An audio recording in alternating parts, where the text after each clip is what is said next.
Hello friends, இந்த video இன்றைக்கி morning எடுத்த வீடியோ. பிள்ளைங்க 2 பேர்த்துக்கும் காலையில் டீக்கு பதிலாக வடித்த கஞ்சி தண்ணி இருந்துச்சு, அதை வந்து கொடுத்துட்டு பையனுக்கு நேற்று நைட்டு ஃபுல்லாக வாமிட்டு, அதனால் காலையில் டீயை கட் பண்ணிவிட்டு அவங்களுக்கு வந்து கஞ்சி தண்ணி 2 பேர்த்துக்கும் கொடுத்தாச்சு.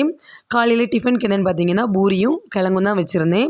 பூரி சப்பாத்தி பண்ணுறேன்னா எங்கள் வீட்டில் இந்த சம்பவம் தான் நடக்கும். தோசை இட்லினா பெருசாக பக்கத்தில் வரமாட்டாங்க. இந்த மாதிரி பூரி சப்பாத்தி பண்ணுறேன் அப்படின்னா பக்கத்துலேயே வந்திருந்து அந்த மாவை உருட்டுறது தேய்க்கிறதுன்னு சொல்லிட்டு அவங்க ஒரு சைடில் அவங்களுக்கு ஒரு வேலை நடந்துக்கிட்டே இருக்கும். உங்கள் வீட்லேயும் குட்டீஸ்லாம் இந்த மாதிரி பண்ணுவாங்களா அப்படின்னு சொல்லுங்கள். முன்னாடியெல்லாம் பார்த்தீங்கன்னா பூரி வந்து எனக்கு ரொம்பவே பிடிக்கும். எத்தனை பூரி கொடுத்தாலும் சாப்பிடுவேன், அந்தளவுக்கு பிடிக்கும். இப்போ பார்த்தீங்கன்னா வர வர பூரி வந்து எனக்கு அந்தளவுக்கு பிடிக்கிறதில்ல, ஏன்னு தெரியல. உங்களுக்கும் இந்த மாதிரி தான் இருக்குதா அப்படின்ட்டு கமெண்டில் சொல்லுங்கள். நல்லா பசியாக இருந்துச்சு, அதனால் 3 பூரி எடுத்துகிட்டு ஒரு கிளாஸ் டீயும் எடுத்துகிட்டு சாப்பிட்றதுக்கு உட்காந்துட்டேன். நான் டிஃபன் சாப்பிட்றேன் அப்படின்னா கண்டிப்பாக எனக்கு டீ வந்து இருக்கணும். உங்களை எத்தனை பேத்துக்கு இந்த மாதிரி டீ வந்து குடிக்கிறது பிடிக்கும் அப்படின்ட்டு கமெண்டில் சொல்லுங்கள்.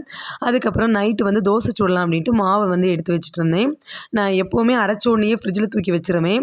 அடுத்த நாள் காலையில் நான் வந்து மாவு ஏதாவது சுட போகிறேன் அப்படின்னா நைட் எடுத்து வச்சுப்பேன். நைட்டு சுட போகிறேன் அப்படின்னா காலையில் மாவு எடுத்து வெளியே வைப்பேன். இது வந்து இட்லிக்கு அரைச்ச மாவு, அதனால் நான் நைட்டு தோசை சுட போகிறேன். கொஞ்சமாக தண்ணி ஊற்றி நான் தோசைக்கு ஏற்ற பக்குவத்தில் கலக்கி நான் வந்து வச்சாச்சு.